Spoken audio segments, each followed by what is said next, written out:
Kia ora, and welcome to Tuesday's Economy Watch, where we follow the economic events and trends that affect Aotearoa. I'm David Chaston, and this is the international edition from interest.co.nz, and today we lead with news holiday season retail cheerleaders may have to work harder this year to induce spending. First, Americans are expected to be out retail shopping this week in record numbers, up almost 2% this year from last year. But doubts are also rising about how much they will spend. Research shows shoppers are wary of high prices driven by tariff taxes and are hitting the streets mainly in search of bargains and with stricter budgets. The recoil that, quote, everything is more expensive, unquote, comes as other surveys show Americans refuse to dip into savings to pay for holiday shopping. That is leaving many observers suspecting this year's holiday sales volumes may be stunted. And local manufacturers are finding that retailers are not ordering like they used to. The Dallas Fed's Texas factory survey retreated in November, a fourth consecutive monthly contraction in manufacturing activity and the steepest since June. Interestingly, outlook views worsened even though they reported a modest rise in new orders. Cost pressures rose. Meanwhile, Canada's manufacturing sales data for October turned negative, although not as negative as expected. This comes after an unexpectedly upbeat September, so more of a settling than a decline.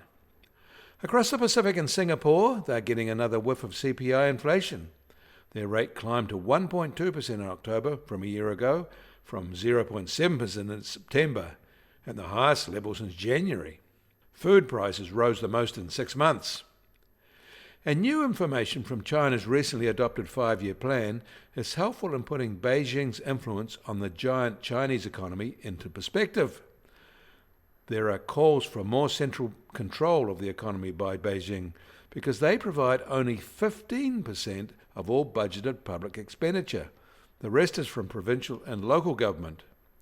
Some want that to rise by Beijing to 40%. For perspective, the OECD average is 60% from central government.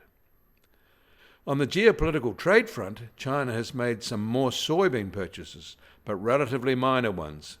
It does keep the Americans interested, but so far in the 25-26 season, they have brought about 12% of their trade deal agreement level.